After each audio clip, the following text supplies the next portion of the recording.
राजस्थान में इस समय सियासी माहौल काफी गर्मा चुका है। Deputy chief minister Sachin Pilot Rajasthan से दिल्ली आ गए हैं। सूत्रों के हवाले से मालूम चला है कि पार्टी हाईकमान से इस समय उन्होंने समय मांगा है। इसी के लिए बातचीत के लिए जोड़ रहे हैं हमारे साथ बीजेपी से ओम माथुर। ओम माथुर जी, आपसे शुरुआत में जानना चाहूंगी, ये जो क्राइसिस हुआ है आपके हिसाब से ये क्यों हुआ है?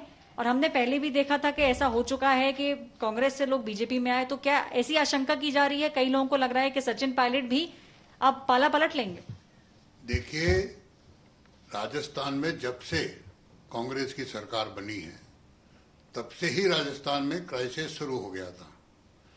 आपको इसके पीछे जाना होगा कि 5 साल जिस व्यक्ति ने मेहनत की, पूरे राजस्थान में संगठन के नाते, पार्टी के नाते, कार्यकर्ताओं से मिलने के नाते मेहनत की, और जिसने यहाँ 5 साल दिल्ली में बैठ करके पॉलिटिक्स की, वो जब वहां जाके सीधे मुख्यमंत्री बन जाते हैं तो स्वाभाविक रूप से उसी दिन से ये बीज गिर गया था कि मेहनत मैगी खाए फल कोई और खा रहा है। तो इनकी आपसी कलह, या कहना चाहिए अंतर की गुटबाजी जो आप लोग बोल रहे हो, ये पहले दिन से ही शुरू हो गई थी।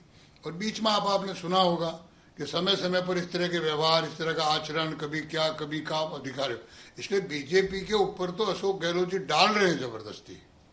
तो आप इस समय ये कहना चाह रहे हैं कि इस जो अभी क्राइसिस चल रहा है राजस्थान में, उसमें बीजेपी का कोई ना हाथ है, ना वो किसी तरह से सहयोग दे रहे हैं सचिन पायलट को, ये आपस में ही इनकी जो बात नहीं बन रही है उसका कारण है? देखिए, न तो कोई सहयोग मांग रहा है, ना कोई दे रहा है, तो प्रश्न ही नहीं उठ सकता। अब जब उनके पास, मैं ये बता रहा हूं आपको कि जब अशोक जी के पास पूर्ण बहुमत है और बसपा को मिलाने के बाद तो कुल 107 हो गए, उनको डरने की क्या जरूरत थी? हर 2 साल में राज्यसभा के चुनाव होते हैं, स्वाभाविक है 1 दिन 2 दिन पहले कैंप करते हैं, क्योंकि राज्यसभा के चुनाव की वोटिंग प्रक्रिया बड़ी जटिल है। तो पहली बार जो विधायक आता है उसको वोटिंग प्रक्रिया समझाना आवश्यक होता है, और इसलिए कैंप करते हैं।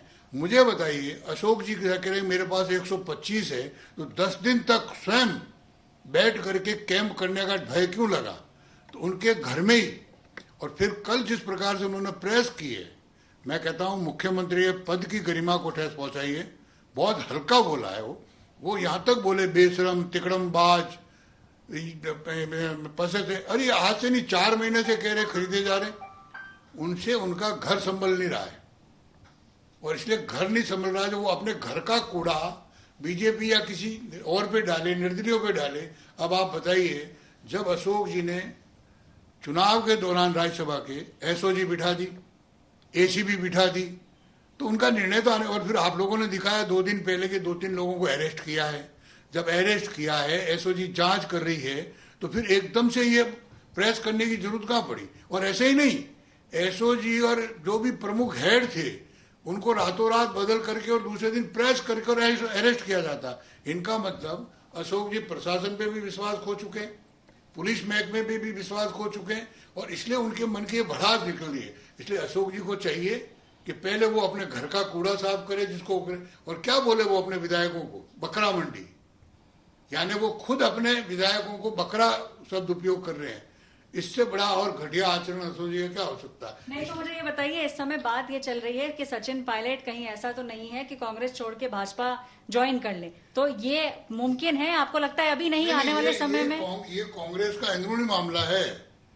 बहुत लोगों ने पार्टी छोड़ दी, क्योंकि कांग्रेस का अब लोगों को पता लग गया कि जनता से कांग्रेस का विश्वास उठ चुका है।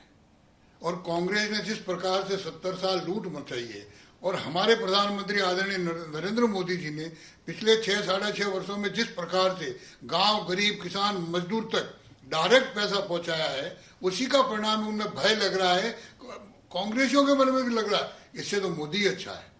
इसलिए स्वाभाविक है, तो ये वो अपना घर संभाले ना। कोई बोला हम लेने थोड़ी जा रहे हैं गाड़ी लेकर के, आओ हमारे गाड़ी में बैठ जाओ। इसलिए ये उनकी घर की चिंता करें, अपने घर की चिंता करें इस समय अशोक गहलोत। ये है ओम माथुर का कहना। उनका कहना है कि इस समय आपस में नहीं बन रही है अशोक गहलोत और सचिन पायलट में, जिसकी वजह से हम देख रहे हैं कि किस तरीके से सचिन पायलट अपने एमएलएस के साथ अब दिल्ली आ पहुंचे हैं। ऐश्वर्या पालीवाल, आज तक के लिए कैमरा पर्सन परमेंद्र शर्मा के साथ।